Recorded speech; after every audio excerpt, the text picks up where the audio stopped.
Boa noite a todos. Que Jesus possa nos iluminar, nos inspirar, né? Que a gente consiga, na nossa conversa, aprender um pouco. Que essa nossa palestrinha de hoje, né, que a nossa conversa, seja útil, tão útil para vocês como foi para mim, conforme o aprendizado que a gente obteve lendo um pouquinho aqui. Bom, para quem não sabe, esse mapa é o mapa do Oriente Médio, tá?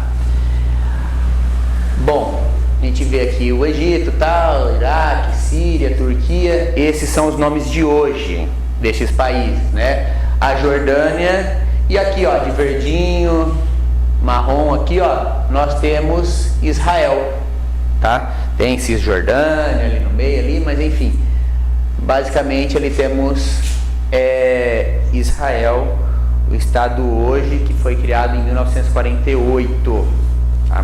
A partir das Nações Unidas. Vamos conversar um pouquinho sobre a história. Bom, na época do Império Romano ela era dividida, um pouquinho antes disso, né, em Reino de Israel, lá em cima, e Reino de Judá, aqui embaixo, tá? Essa região aí do Mar Mediterrâneo é importante devido ao fluxo do pessoal que sai da Ásia e vai para a Europa através do mar. O Reino do Norte, Israel, a capital Samaria. Reino do Sul, Judá, capital Jerusalém. Essa situação, essa divisão aconteceu depois da morte de Salomão. Essa região estava um pouco enfraquecida, não estava muito bem das pernas, e acabou a parte de cima lá, o reino de Israel, sendo tomado pelos assírios, ou seja, aquela partezinha azul foi tomada por um outro grupo de conquistadores ali no século 8 a.C. Tá. Judá, que é o de baixo ali, ele aguentou um tempo ainda, manteve e tal, só que veio os babilônios. Aí os babilônios, o que eles fizeram? Pegaram o resto das terras que estava ali o povo e escravizou o povo judeu. Isso aí por volta de 500 e alguma coisinha, tá?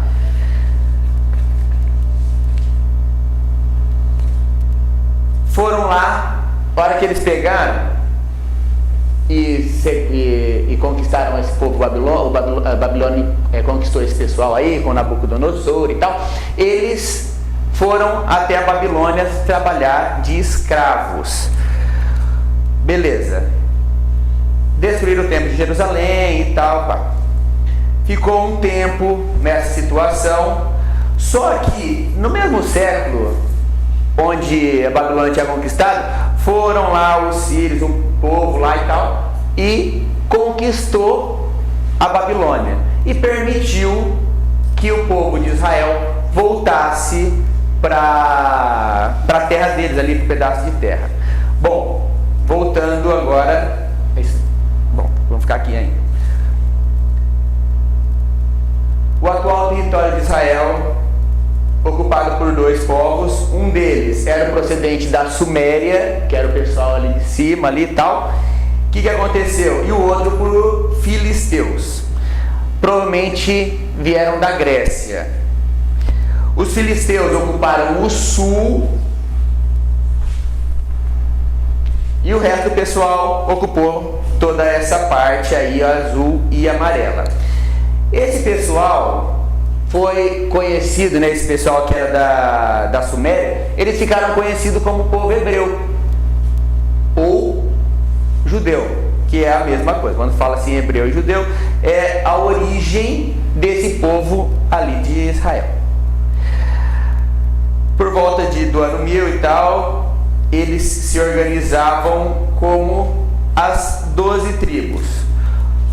Essas tribos foram unificadas pelo rei Saul, que teve o seu filho Davi e depois Salomão.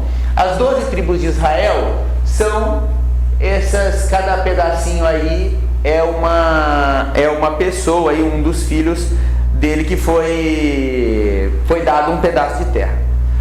O reino judaico dividiu-se então nas regiões, depois da divisão aqui das 12 tribos, dividiu em dois, a tribo do norte e a tribo do sul, e seguiu o período de dominação estrangeira.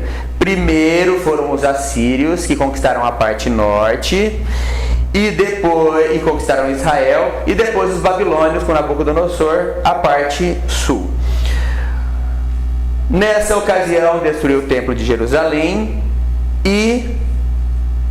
que havia sido construído pelo rei Salomão. No mesmo século, os babilônios foram surpreendidos pelos impérios persas, com o Ciro II, e o Ciro II falou para os judeus que eles poderiam voltar para as terras aonde eles estavam. Tá? Essa terra em si, nós podemos dizer o nome aí, né, mas hoje em dia dá um pouquinho de confusão, mas essa terra em si, podemos dizer que ela chamava-se Palestina pelo pessoal, tá? E ali eles reconstruíram o templo de Jerusalém quando eles voltaram depois dessa escravidão pelo povo babilônio. Tá? Eu vou pular as datas para não ficar muita coisa na cabeça, tá? Alexandre Magno, rei macedônico, conquistou o Império Persa, e depois de algum tempo, esse Império Persa também foi dominado pelo Império Romano. E aí foi passando a subjugação desse povo por diversas mãos. Houve duas revoltas judaicas. A primeira foi no ano de 60 e de 70, terminou no ano de 70 e destruíram Jerusalém. Isso aí tudo sobre o Império Romano. E a segunda, em 135, também pelo Império Romano, foi derrotado pelo Adriano. Então, as duas derrotas do povo judeu, né, em si, que eles nunca gostaram dessa situação de ser oprimido, mas estavam sempre, uma hora um povo, outra hora outra pessoa estava sempre oprimindo ele, e até que nessa última, no ano de 135 ali, eles tiveram que ser expulsos da Palestina. Nessa situação, que é conhecida como a segunda diáspora grega, segunda diáspora judaica, no caso, né? Esse pessoal se espalhou pelo mundo. Mas onde quer que eles estivessem, eles conservavam a sua cultura, o seu jeito, mesmo eles estando na Europa, mesmo eles estando na Grécia, enfim, onde eles estivessem, eles mantinham os seus costumes, seus rituais, enfim, a forma como eles agiam. Enquanto eles foram expulsos ali pelo pessoal ali de Roma, outras pessoas entraram na terra que estava vazia, bizantinos, árabes, enfim. Aí depois veio as cruzadas, pessoal invadindo as terras, enfim, século XV, XVI, XVII, XVIII. Século XVI, a retomada dos árabes, os turcos conquistaram também, e ficou até a Primeira Guerra Mundial o grupo dos turcos otomanos administrando. Depois da Primeira Guerra Mundial vem a Grã-Bretanha e administrou até o final da Segunda Guerra Mundial essa região, tá? E o povo da origem, aí os hebreus, né, e tal, descendentes das 12 tribos, né, descendentes de Davi, de Salomão e tudo mais e tal, essas pessoas estavam espalhadas pelo mundo. Em 1948, devido à situação que, no caso, a Alemanha, né, de Hitler fez com o povo judeu, né, a recém-criada ONU falou: nós precisamos dar um jeito nesse negócio, né, o povo, o mundo inteiro, né, nós precisamos arrumar isso daí, né, porque o povo judeu foi muito massacrado e tal, e aí decidiram, falaram: essa terra aí, como é de vocês, nós vamos pegar um pedacinho dela e vamos devolver para vocês. E aí, em 1948, cria o Estado de Israel. Só que essa terra tinha gente já, né? O pessoal, quando eles se esvaziaram, entrou gente. Assim que entrou, o negócio já ficou feio. Os países árabes vizinhos já entraram em conflito. Enfim, Israel já entrou em guerra, o povo em si, né, já virou aquela baderneira. E em 1967, Israel e os países árabes entraram em conflito propriamente dito, e essa guerra ficou conhecida como Guerra dos 6 Dias. Enfim, Israel passou a controlar a Cisjordânia e a faixa de Gaza, que estava sob domínio do Egito. Em 1982, Israel ocupou o sul do Líbano e foi expandindo através da ajuda da ONU, né, dos Estados Unidos, o pessoal tentando apaziguar de alguma forma, mas o negócio estava pegando fogo, né? Enfim. E é por isso, basicamente, que existe o conflito até hoje lá entre Israel, palestinos, né? Enfim, a faixa de Gaza. Nós vamos dar um zoom aqui, só para entender. Vamos ver se eu consigo chegar no... acho que é aqui mesmo, ó. Faixa de Gaza, enfim, eles lutam por esse território, tá? Essa partezinha aqui é a luta entre Israel e palestinos, devido ao povo, porque tem o direito de um tempo atrás, e o outro porque tem o direito de agora. Bom, acabamos de entender um pouquinho, né, ou tentar entender um pouquinho do conflito de hoje. Isso daqui é Israel, ou a Palestina, na época de Jesus. Aqui nós temos alguns estados, podemos dizer assim, cada um fala de um jeito, né? Mas a região Judeia, Idumeia, Samaria, Galileia, esses nomes que a gente fala, tanto que ouve, nada mais são do que estados. No caso, a Judeia, ó, tem o Jerusalém, tem Betânia, o Mar Morto, o Rio Jordão. Galileia, ó, Cafarnaum lá em cima, né? Ver se eu consigo pegar um apontador aqui para ficar mais fácil. Uma canetinha aqui. Aqui, ó, temos Nazaré, ó, o lago, o Cafarnaum, o lago de Tiberíades, ó, o mar da Galileia aqui. Temos os nomes. Mais para cima nós vamos encontrar Antioquia, né? Virando lá para cima nós encontramos Tarso. Temos a ilha de Chipre. Aqui, ó, podemos dar uma avançada aqui, ó, né?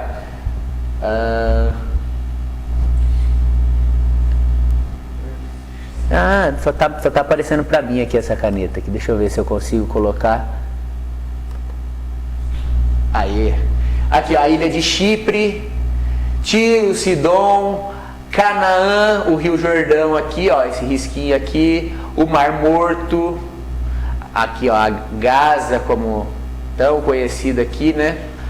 Damasco, onde Jesus encontra Paulo, ó, a Síria aqui, ó, onde hoje é a Síria, Antioquia, Tarso, enfim. Então, é a região da Mesopotâmia, nomes que a gente ouve, mas às vezes o Monte Sinai, né? Cadê aqui? Vai estar Monte Sinai aqui, ó, né? Enfim, vamos lá. Senão não dá para falar tudo. Belém, cadê Belém? Ó, Nazaré, Jericó, aqui, ó, Belém, na Judéia, pertinho de Jerusalém, ó. Nazaré, bem longe, que Nazaré é onde Maria, né, nasceu, Belém onde Jesus nasceu, Jerusalém onde Jesus foi crucificado. Bom, é isso aí.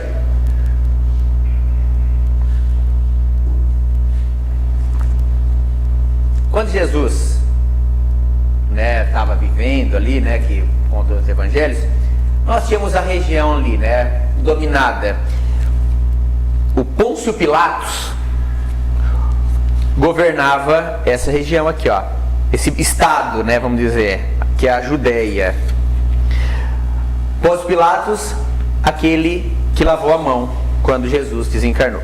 Herodes Antipas, chefe tetrarca aqui na Galileia. Temos o sumo sacerdote Caifás, que era genro de Anás. Sumo sacerdote era o cara do templo, no caso do Sinédrio, né, que tinha a sede aqui, ó, em Jerusalém.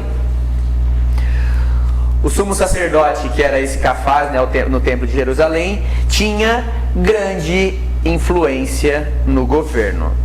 Ele situava, né, ele se apoiava pelo Sinédrio, que nada mais é do que, se nós podemos dizer assim, é o nosso Supremo Tribunal Federal hoje, só que com cunho religioso. Mas nós vamos entrar mais aí. Então, o Herodes Antipas é o cara que condenou Jesus, bem dizer, né? Aquele que só Herodes, Roma, Caifás, do próprio povo aí, né? O próprio judeu. Questões internas da comunidade judaica, briguinha, né? Problemas, observâncias da lei propriamente dita, dos costumes judaicos, mesmo que a administração de Roma que mandasse em tudo, essas coisas, esses julgamentos, era feito pelo Sinédrio, tribunal presidido pelo sumo sacerdote Caifás. Esse Caifás, ele tinha um cara por trás que sempre dava a diretriz para ele, que era o sogro dele, chamado Anás. Esse sim que dava as dicas do que ele tinha que, de como ele tinha que fazer. Provavelmente mais idoso, mais velho, né? Ele acabava seguindo o que o sogro dizia, tá? Esse tribunal, que é o Sinédrio, ele era feito pelo sumo sacerdote e mais 71 membros, anciões, os outros sumos sacerdotes que foram depostos, né, que foram ficando para trás, sacerdotes do partido dos saduceus, escribas, fariseus, levitas, enfim. Ele julgava crime contra a lei mosaica, fixava a doutrina e controlava todos os aspectos da vida religiosa. O Sinédrio foi o responsável, por exemplo, por falar que Jesus era culpado e merecia ser crucificado. O Sinédrio era o cara que olhou e falou assim, ó, esse cara aqui é um traidor dos nossos costumes, é algo que está totalmente fora, totalmente errado das leis do que nós pregamos. Bom, tinha como se fossem vários sinédriozinhos em cada cidade. Tinha 3 pessoas, 2 pessoas ali para julgar aqueles casos mais simples, mas quando o negócio era mais pesado, ia para Jerusalém.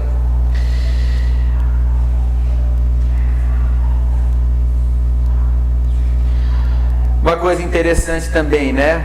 Ó, as atividades e organizações revelam os valores e as divisões dessa sociedade onde os sacerdotes, né, ou os sumos sacerdotes, os conhecedores da lei, eram os caras. E esses caras possuíam privilégios, possuíam várias regalias. Enfim, os dinheiros, os dízimos que vinham as oferendas, a boa parte vinha para esse pessoal, para manter os privilégios dessas pessoas. Não sei se hoje em dia ainda tem essas coisas, nessas questões, principalmente no nosso meio aqui, né? As pessoas que têm o poder e tal, acaba tendo mais privilégio do que a demais população, né? Qualquer semelhança é uma mera coincidência. Uma outra coisa também, só os homens circuncisados que podiam falar alguma coisa, que tinha um pouco de voz ativa, né? Para organizar a vida religiosa, né, os cultos, o sumo sacerdote era a voz última que falava, né? E ele era sempre proveniente das famílias mais ricas. Isso fazia com que ele tivesse muito poder político, porque ele tinha dinheiro e ele poderia ter influência com o pessoal de Roma, podia pagar mais imposto, podia pagar uma propina, uma coisa assim que conseguia se acertar às vontades das próprias pessoas. Mais uma vez, qualquer coisa que hoje em dia acaba. Essa palestra é para mostrar essa questão, né? Também que não é de hoje, não é de ontem, é uma coisa que vem enraizado, né? Se hoje, por exemplo, reclamamos do nosso Supremo Tribunal Federal, se tem alguma questão política envolvida, vocês imaginam quando tinha uma situação como essa, um tribunal que, além de tudo, ele era religioso, né? Ele tinha o foco na situação. Isso daí não é só aqui, né? Isso aqui é um exemplo para nós entendermos um pouquinho da situação da vida na situação corriqueira do Cristo. Mas os tribunais da Inquisição, né, nas cruzadas, enfim, que tinham também, e eram tribunais que vinham de cunho religioso e acabou, né? Como diz, né? Se o cara fala que ele é o enviado de Deus, quem que pode questionar, né? Se todo mundo acredita naquilo, a voz dele é a situação máxima no povo, né? Sabemos que não funciona assim na verdade, né? Bom, a outra questão, essa função sacerdotal, né, do sumo sacerdote, ela era hereditária, ia passando de pai para filho. Esse pessoal mais elitizado, eles recebiam salário, viviam uma vida bem abastada com o dinheiro que vinha do templo. E tinha aí por volta aí, de 10 mil levitas em volta deles. Mas essas pessoas não recebiam salário. Eles eram músicos, porteiros, enfim. Eles só ajudavam na gestão, na gerência do negócio. Mas não recebiam dinheiro. Só o sumo sacerdote, as pessoas ali em volta, os doutores da lei, enfim, né? Escribas. Existiam muitos tipos de judeus, né? Existiam várias classes subdivididas, tá? E até o povo judeu que seguia Jesus, eles eram considerados judeus no começo. Depois que houve a separação entre cristãos e judeus. Mas demorou um tempo para acontecer isso daí, né? Os judeus tinham certas crenças em comum, como a circuncisão, monoteístas, praticavam a lei de Moisés, mas também se debatiam, também tinham controvérsia, também tinham situações completamente diferentes aí. Uma delas é o Messias, né? Quando que o Messias ia aparecer? Quem era o Messias? Enfim, né? A forma como o Messias ia aparecer. Tinha uns que acreditavam que eram dois Messias, um bonzinho e um guerreiro. Outros que acreditavam que o guerreiro que ia exterminar com todos os outros países. Enfim, tinha todas essas situações. Bom,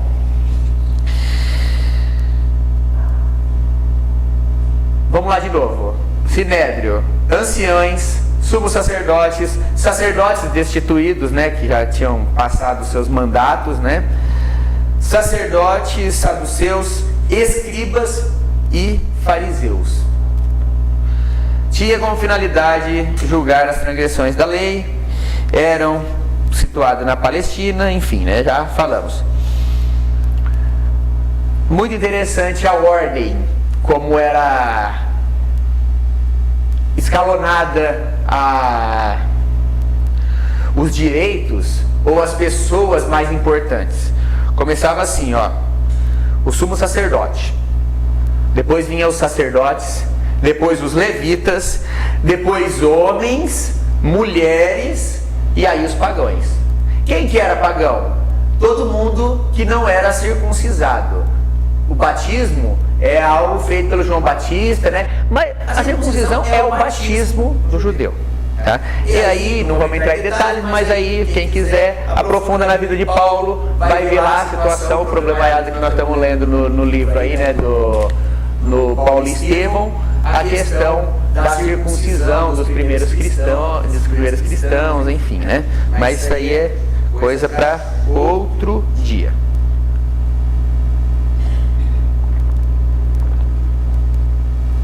Dentro do templo tinha saduceus, zelotas, fariseus, essênios, herodianos. E no começo, como eu falei, eles se denominavam os batistas, né? Que eram aquelas pessoas que eram batizadas, que estavam começando a converter por aí no que Jesus falava, e aos poucos foi descolando do judaísmo e virando o cristianismo. Bom, resumindo, pessoal, Isso aqui também tem muita coisa do que eu vou falar no Evangelho segundo o Espiritismo. Na introdução, logo no começo, tem muitas definições interessantes, né? Por exemplo, os saduceus, centrado no Pentateuco. O que é o Pentateuco? Os livros que contavam basicamente a vida de Moisés, tá? A situação da migração de Moisés ali do Egito, do povo hebreu que estava sendo escravizado lá no Egito, vindo de volta para Palestina, né? Para essa região aí. Negavam ressurreição, apoiavam-se na retribuição imediata e material, atuavam também na política, era proveniente da Palestina, né? Formado pela elite, proveniente de famílias de alta hierarquia sacerdotal, muito influente, mais ainda influentes em Roma do que os próprios fariseus, porque tinham mais condições, né? E conseguiam muitas coisas, né? Conseguiam bastante benefício por conta dessa posição financeira que tinha e conseguia comprar pessoas, enfim, né? Seguiam somente as leis escritas presentes na Bíblia hebraica, que é a Torá, rejeitavam as tradições novas, não acreditava na vida após a morte, nem nos anjos, nem espírito, nem nada. Acreditava que morreu, acabou. Possuía um papel preponderante no Sinédrio e controlavam as atividades e as riquezas do templo. Tá? Isso aí, gente, tudo tirado da internet, tá? Porque isso aí é tudo fatos históricos, né? Que a gente tem muito como fugir. Kardec, o que ele fala dos saduceus? Saduceu é uma seita judia que se formou em século lá nos anos 250 e tal. Não acreditavam na imortalidade da alma, nem na ressurreição, nem nos bons e maus anjos. Só que acreditavam em Deus, mas não esperavam nada depois da morte, não servindo senão com o objetivo de recompensas temporais, ao que, segundo eles, limitava-se a sua providência. Também, na satisfação dos sentidos, eram os seus olhos o objetivo essencial da vida, né? Eram os materialistas, né? Quando as escrituras, eles prendiam o texto à lei antiga, não admitindo nem a tradição, nem nenhuma interpretação diferente. Colocavam boas obras e execução pura e simples acima das práticas exteriores do culto. Eram materialistas, teístas, sensualistas da época, pouco numerosa, mas com personalidade muito importante, e um partido político constantemente opositor aos fariseus. Existem também os zelotas, né? Que eu acredito que aqui no Evangelho segundo o Espiritismo, Kardec não pegou eles, no caso, né? Mas não confundam com o Simão, o Zelote, né? Tem nada a ver, ele era só o nome dele, que talvez era mais por causa dele ser zeloso do que pelo zelota em si. Bom, conservadorismo, ortodoxia, também apoiava-se na lei, se consideravam o templo como uma instituição divina, acreditavam no extermínio dos sujos e estavam esperando a iminente vinda do Messias. Estavam procurando achar o Messias em algum lugar, né? Militarista, revolucionário, feito pela classe mais pobre, opunha-se a Roma, também era conhecido como sicários, tá? Que levavam punhal e tal. Muitas vezes, por ser pobre, eles eram confundidos como ladrões, né? Não gostavam do Império Romano, brigavam, tentavam armar emboscadas, enfim, né? Respeitavam o templo e a lei, professavam o messianismo radical e só acreditavam em um governo teocrático, ocupado por judeu. Viam na luta armada o único caminho para enfrentar os inimigos e acelerar a instauração do reino de Deus. Bom, fariseus, que é os mais conhecidos, né? Que a gente, tantas pessoas, tanto ouvimos isso, né? Julgavam alcançar a salvação do povo judeu por meio da vivência da lei escrita e oral, lei essa que deveria ser aprofundada para lhes proporcionar maior piedade. Foram os piores adversários de Jesus no campo da doutrina, porque conheciam, né, estudavam, né, e eram um maior número também. Os fariseus eram um grupo ativo e influente,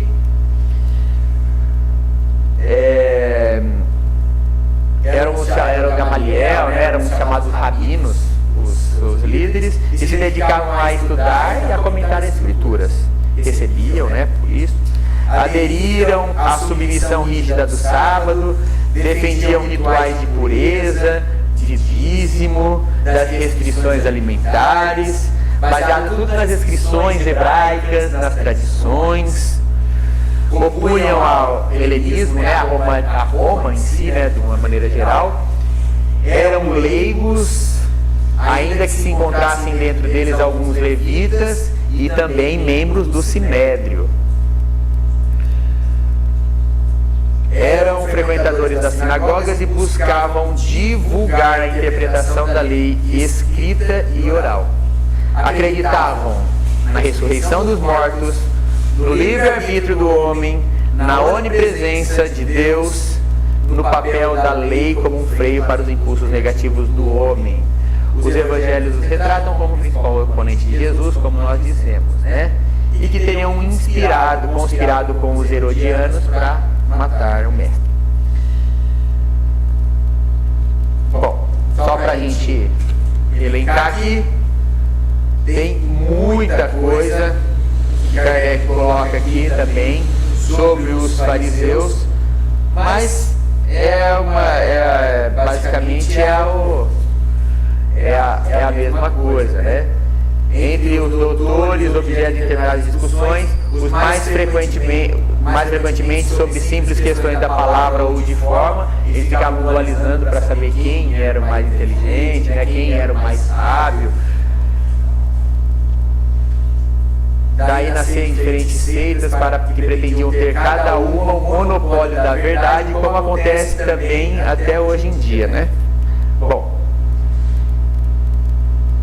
não vamos pisar chover no molhado.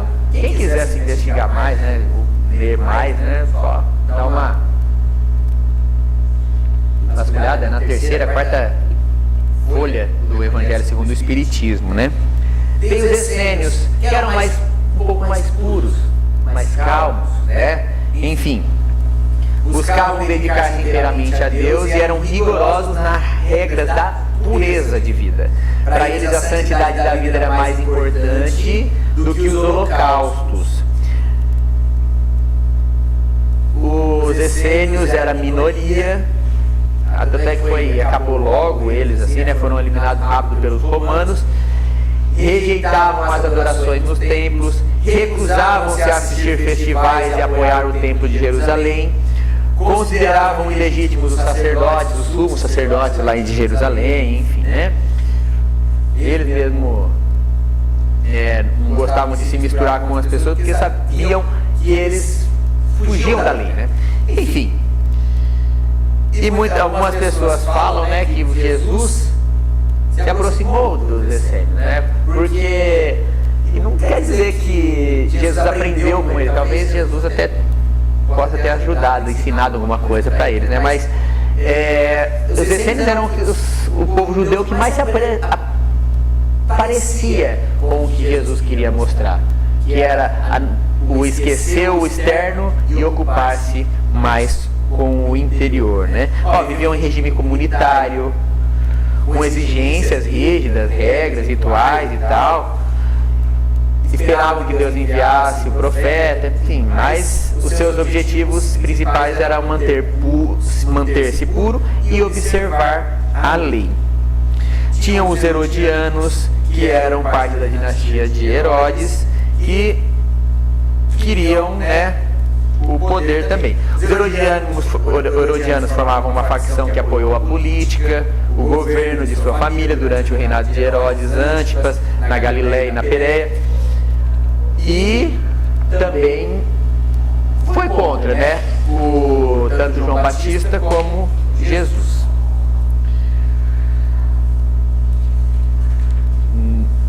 Vamos pegar aqui, né? Os samaritanos, também, que é um nome também conhecido, não pertenciam ao judaísmo e não constituíam uma corrente religiosa, mas faziam parte da Palestina romana. Além de observadores da lei de Moisés, não aceitavam os demais livros do Antigo Testamento. Isso que fazia também com que eles que os demais, os fariseus, já achassem os samaritanos umas pessoas piores do que eles, né? Não reconhecem Jerusalém como a capital religiosa e nem o templo de Jerusalém como lugar central para eles. Para eles o Messias não seria descendente de Davi. E aí, todas essas discussões, essas situações, né, fizeram com que os grupos, né, ficassem, não gostassem dos samaritanos, justamente porque eles eram bem diferentes. Por isso que Jesus na parábola do bom samaritano colocou o samaritano para mostrar que, como eles tinham ódio deles, né, para mostrar que qualquer pessoa podia fazer o bem, né? Bom, para finalizar as nomenclaturas aqui e finalizar a nossa conversa, Kardec fala, o samaritano, depois da quebra, né, da cisma das 10 tribos, Samaria se tornou a capital do reino dissidente de Israel. Destruída e foi reconstituída várias vezes sob os olhos de Roma, né, no caso. A sede da Samaria, uma das 4 divisões da Palestina, Herodes o Grande embelezou muito lá.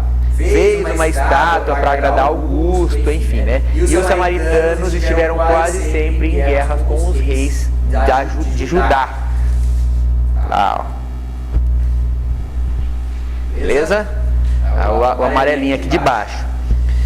E isso fez, ele já trazia todo mundo, tava um não engoliu o outro, né, bem dizer, né? Uma versão profunda da separação perpetuou-se entre os dois povos e afastou-os das relações recíprocas. Os samaritanos, para tornar a cisão mais profunda e não ter que ir a Jerusalém, fez o templo deles lá na própria Samaria. Eles não admitiam senão o Pentateuco, contendo a lei de Moisés, rejeitando todos os outros livros que foram anexados depois. Seus livros sagrados eram escritos em caracteres hebreus antigos e aos olhos de judeus ortodoxos eles eram heréticos e por isso mesmo desprezados, anamatizados e perseguidos. A diferença, né, dessas duas nações tinha o único princípio, a divergência de opiniões religiosas. Embora as suas crenças tivessem a mesma origem, esses daí, os samaritanos, Kardec coloca aqui, que eram como se fossem os protestantes daquela época, né? Bom, a palestra em si, a nossa conversa de hoje, ela não é muito fácil de fazer, né? Principalmente eu que não conheço a fundo da situação, né? Então a gente já ler bastante por causa de muitos detalhes, mas dá para perceber que a civilização em si, ela era mais ou menos como funciona hoje, né? Algumas diferenças, mas existem os extremistas, os fundamentalistas espíritas, os fundamentalistas católicos, os fundamentalistas evangélicos, os fundamentalistas islâmicos. Existem as pessoas que querem viver da fé, existem as pessoas que querem se aproveitar da fé para uso pessoal, para uso político. Existe, como vimos o Sinédrio, a bancada evangélica, né, como existimos hoje na política, existiam lá também a religião no meio dessa situação.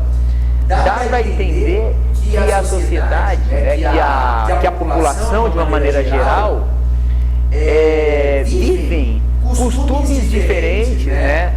Situações diferentes, aprendizagem diferente, mas não temos diferença de se for ver no geral, né? Então, a gente precisa compreender que o exemplo que nós precisamos seguir é Jesus. Muita gente esperava um Messias, todos eles aqui, né? Como até hoje esperam. Muitos esperavam um Messias que vinha com a espada, que vinha para libertar o povo, e talvez até Judas, no caso Iscariotes, traiu Jesus, né? Entregou Jesus, objetivando essa situação, né? Mas a gente percebe que há 2000 anos Jesus nos mostrou que a vida real, que a importância que a gente tem que concentrar não é nas questões políticas, nas questões do dia a dia corriqueiro, né? Na situação materialista ou organizacional, sócio-organizacional da região, e sim se preocupar com as nossas atitudes, com as nossas posturas, para nós vencermos o mundo. Porque essas situações, nós vimos, para fazer essa nossa conversa aqui, nós vimos as inúmeras guerras, os inúmeros reis, os inúmeros presidentes, os inúmeros, enfim,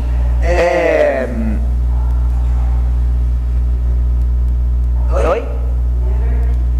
Sim, as inúmeras pessoas em evidência, né, em determinadas situações, e as guerras acontecendo para a destituição do poder, para você ter o poder daquela região, ou para você, insatisfeito com alguma situação, reivindicar uma situação melhor na vida. Nós vimos inúmeras situações, e isso se repete, se nós formos ver, até hoje no cenário político que nós vivemos atualmente, que nós vivemos em eleição passada, que vivemos nos dias de hoje, quando a gente abre os jornais e os assuntos políticos, a gente vê a mesma briga, a mesma discordância por pontos totalmente irrelevantes. Nós, conhecedores do Evangelho, precisamos nos atentar que estamos num planeta de provas e expiações, e que não existe, voltando, né? Da mesma forma como os judeus, algum pessoal espera o Messias até hoje, nós esperamos o Messias como presidente, ou como prefeito, ou como o que quer que seja, a pessoa que vai salvar-nos do julgo, do problema que nós temos anteriormente. Sendo que esses problemas não são resolvidos por presidente, ou por prefeito, ou por quem quer que seja. É resolvido por nós, agindo no bem. Se tivermos uma sociedade voltada com foco na bondade, no respeito, na honestidade, na justiça, não vamos precisar nos envolver com essas situações, né, da vida material. O Emmanuel fala assim, né? O espírita pode se envolver com política? Pode, porque é uma situação legal, né? Situação normal do ser humano. Pode, não tem problema nenhum. Vai lá, se você quer, se você se acha quer melhorar, como qualquer outro trabalho que você vai desempenhar, vai trabalhar da melhor forma possível. Espírito tem título de eleitor? Espírito. Mentor? Mentor tem título? Não, quem tem título é encarnado, não é? Aí Emmanuel fala assim, só que isso daí é uma coisa puramente material. Essa vida é uma vida totalmente de terra. Não espera nada dos espíritos, porque o trabalho é de quem está encarnado. Quem vota ou quem põe as pessoas é quem está encarnado. E é os encarnados que tem que resolver os problemas da sociedade como um todo, né? Então, o que fica de lição para nós? Fica de lição concentrarmos sempre nos ensinos de Jesus.